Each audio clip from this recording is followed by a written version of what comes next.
வணக்கம். இப்போ நம்ம ஸ்க்ரீனில் பார்க்கக்கூடிய வீடியோ தொகுப்பு என்னென்னா, எதிரியை துன்புறுத்தும் முறை. இந்த எதிரியை துன்புறுத்தும் முறை உயிரோடு இருக்கிறப்ப துன்புறுத்துறது கிடையாது. இறந்ததுக்கப்புறம் எதிரியோட ஆத்மாவை பிடிச்சி குடுவையில் அடைச்சி எப்படி ரொம்ப துன்புறுத்துறது, அதுதான். ஏன் நான் இந்த வீடியோ பதிவு போகிறேன்னா, ஏகப்பட்ட பேர் இந்த மாதிரியும் வராங்க, சரிங்களா? வரவங்களும் உண்டு, எதுவும் தவறாக எடுத்துக்க வேணாம். வரவங்களும் உண்டு. எதிரியை மாரணம் பண்ணி கொடுப்போம். மாரணம் பண்ணதுக்கப்புறம் அவன் நிம்மதியாக ஆத்மா இருக்கக்கூடாது, முக்தி அடையக்கூடாது, அவனை எதாவது பண்ணணும் அப்படின்னு வரவங்களும் இருக்காங்க. ஏன் அப்படின்னா, அவனால் இவங்க குடும்பம் நில குலைஞ்சி போயிருக்கும்.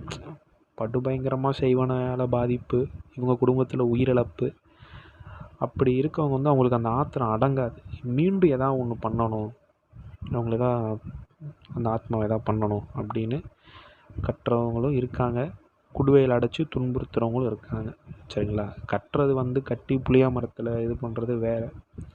இந்த மாதிரி குடுவையில் அடைச்சி ரொம்ப துன்புறுத்துறது இந்த முறையை நான் சொல்கிறேன். இதை யாரும் பண்ணாதீங்க. நான் வெளிப்படையாகவே நான் சொல்கிறேன். எந்த ஒரு ஒளிவு முறையும் இல்லாமல் நான் வெளிப்படையாகவே சொல்கிறேன். தயவுசெய்து யாரும் பண்ணாதீங்க. ஏன்னா தெய்வ சித்து மாந்திரிக அனுபவங்கள் இல்லாத பட்சத்தில் இந்த பிரயோகத்தை எதுவுமே இல்லாமல் நீங்கள் பண்ணும்போது அழைக்கக்கூடிய ஆத்மாவே அடிச்சுட்டு போயிடும், சரிங்களா? உங்களுக்கு காளி, காட்டேரி, குட்டி இந்த மாதிரி தெய்வ சப்போர்ட் இருக்க பட்சத்தில் தாராளமாக பண்ணுங்கள், சரிங்களா? எந்தவித பிரச்சனைகளும் வராது. என்ன அப்படின்னா, எதிரியோட சாம்பல், எரிஞ்ச சாம்பல் வேணும். அப்படி இல்லாத பட்சத்தில் எதிரியை புதைச்சிப்பாங்க இல்லையா, அந்த புதைச்ச இடத்துல ஒரு கைப்பிடி மண் எடுத்துக்கோங்க. சாம்பல் இருந்தால் குயிக்காக இருக்கும், மண் கிடைச்சாலும் கொஞ்சம் ஸ்லோவாக இருக்கும், சரிங்களா? இதை என்ன பண்ணணும் அப்படின்னா, அந்த பன்னியோட கொழுப்பு, அந்த வெண்ணெய், அதை உருக்கி கொஞ்சம் இது மாதிரி பிடிச்சிக்கோங்க. இந்த பிடிப்பீங்களே அந்த விநாயகருக்கு அந்த மஞ்சளில் பிடிப்பீங்களே, அந்த மாதிரி இந்த இதை பிடிச்சிக்கோங்க. அதுக்கு முன்னாடி நீங்கள் என்ன பண்ணுறீங்கன்னா, நான் ஸ்க்ரீனில் ஒரு எந்திரம் கொடுக்குறேன். இந்த எந்திரத்தை ஒரு சின்னதாக எழுதிக்கோங்க. ரொம்ப பெருசெல்லாம் வேணாம், சும்மா ஒரு ஆள்காட்டி விரல் சைஸு அந்த தகட்டு மாதிரி வாங்கிக்கிட்டு சின்னதாக எழுதிக்கோங்க, சரிங்களா? இதுக்கு எந்த பிராண பிரதிஷ்டி, மஞ்சள் எதுவும் கலந்து தேவை, நீங்கள் எழுதி வச்சாவே போதும், அப்படி வேலை செய்யும், சரிங்களா?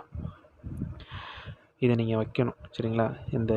முதல் எந்திரத்தை எழுதி வச்சுட்டு, அதுக்கப்புறம் அந்த எதிரியோட பிணை எரிஞ்ச சாம்பல், அப்படி இல்லைன்னா அந்த புதைச்ச இடத்துலேருந்து மண், சரிங்களா? இதை எடுத்து நீங்கள் இது மாதிரி பிடிச்சி நான் ஒரு உருவப்பாவை செய்யுங்க, சரிங்களா? உருவப்பாவை எப்படி செய்யணும் அப்படின்னா, மயானத்தில் ஏதாச்சும் ஒரு எலும்பு, பிணம் எரிய விட்டப்பட்ட ஏதாச்சும் ஒரு எலும்பு, தொடை எலும்பு கிடச்சா கொஞ்சம் விசேஷம்.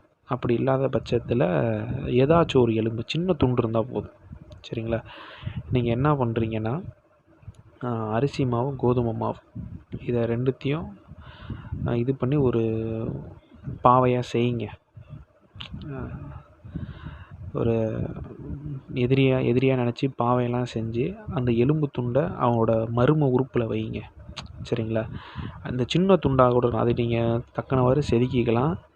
அதை நீங்கள் இது பண்ணி பெண்ணாக இருக்க பட்சத்தில் பெண் உறுப்பில் அந்த இது வைங்க, ஆணாக இருக்க பட்சத்தில் ஆண் உறுப்பு அந்த இதில் நீங்கள் வைங்க. வச்சுட்டு நீங்கள் என்ன பண்ணுறீங்கன்னா, துரு பிடிச்ச ஆணி, சரிங்களா? துரு பிடிச்ச ஆணி நெத்தி பொட்டில் அடிக்கணும். எப்படி அடிக்கலாம்னா, அந்த பெண்கள் தீட்டுப்பட்ட துணி இருக்குங்க இல்லையா, அதில் அந்த தீட்டுப்பட்ட அந்த ரத்தத்தை நனைச்சியும் அந்த இது அடிக்கலாம். அப்படி இல்லாத பட்சத்தில் பன்னியோட அந்த வெண்ணெய் இருக்குங்க இல்லையா, அதை உருக்கி அந்த எண்ணெயை தொட்டு அந்த நெத்தியில் அடிக்கலாம், சரிங்களா? நீங்கள் அடிச்சுட்டு என்ன பண்ணணும்னா, அந்த பிடிச்சி வச்சிங்களே எதிரியோட அந்த சாம்பல், அந்த தொப்புள் பகுதியில் வச்சுட்டு நான் சொல்லக்கூடிய மந்திரத்தை சொல்லக்கூடிய மந்திரத்தை 108 திருப்பு நீங்கள் அந்த ஆத்மாவை அழைக்கணும், சரிங்களா? ரொம்பலாம் உரு கொடுக்க தேவை கிடையாதுப்பா, அரை மணி நேரத்து வேலை தான்.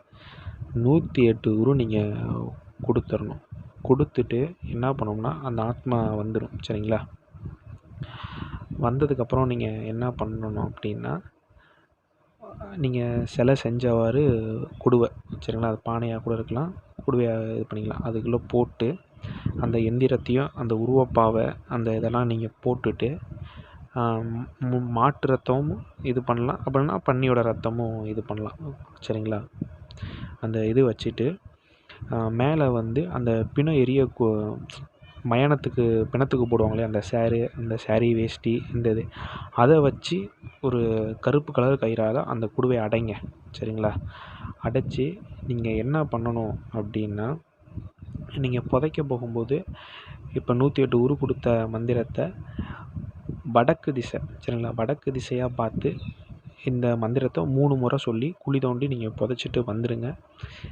இந்த ஆத்மாவை எப்பேற்பட்ட மாந்திரிகனாலுமே இது பண்ண முடியாது. சரிங்களா? அது எவனும் ஆத்மாவெல்லாம் போய் காப்பாற்ற மாட்டான். சரிங்களா? நான் சொல்கிறேன், ஒரு திருப்பு இந்த பிரயோகத்தை பண்ணிட்டீங்கன்னா அவ்வளோதான், எக்காரணத்தை கொண்டும் அந்த ஆத்மா வெளியே வராது, ரொம்ப துன்பத்தை அனுபவிக்கும். பெரும்பாலும் கேட்பாங்க, இறந்து போன ஆத்மா எப்படி துன்பத்தை அனுபவிக்கும் அப்படின்னு. உங்களுக்கு நான் புரியும்படி நான் சொல்கிறேன். அந்த ஆத்மா வந்து அந்த குடுவைக்குள்ளே அடைஞ்சி மணலுக்குள்ளே இருக்குது. சரிங்களா? மயானத்தில் வர தெய்வங்கள் தேவதைகள் எல்லாமே போய் இது குடைச்சல் கொடுத்துட்டு போகும். அது எல்லா சக்தியும் இழந்து, அந்த எந்திரம் உள்ளே இருக்கு இல்லையா, எல்லா சக்தியும் இழந்து அந்த இதுக்குள்ளே இருக்கும்போது படுபயங்கரமான துன்பத்தை அந்த எதிரியோட ஆத்மா அனுபவிக்கும். சரிங்களா? இதெல்லாம் சில பேர்த்துக்கு இன்னும் தெரியறதில்ல. சரிங்களா? இந்த மாதிரி முறைகளும் இருக்குது. இந்த பிரயோகத்தை யாருமே தயவு செய்து பண்ணிடாதீங்க. மாந்திரிகம் தெரிஞ்சவங்க, தெய்வ சப்போர்ட் இருக்கவங்க தாராளமாக பண்ணுங்கள். துல்லியமாக வேலை செய்யும். எந்த ஒரு ஒளிவு மறைவு இல்லாமல் நான் அப்படியே நான் சொல்லியிருக்கேன். இதுக்கு பலி கொடுக்கணும் எதுவும் அவசியம்லாம் கிடையாது. சரிங்களா? எதிரியோட அடையாள பொருள் இருந்தால் கூட நீங்கள் போடலாம். நெகட்டிவான விஷயங்கள் சேர்த்ததுக்கப்புறம் துல்லியமாக வேலை செய்யும். சரிங்களா? மீண்டும் அடுத்த காணொளியில் சந்திப்போம். நன்றி, வணக்கம்.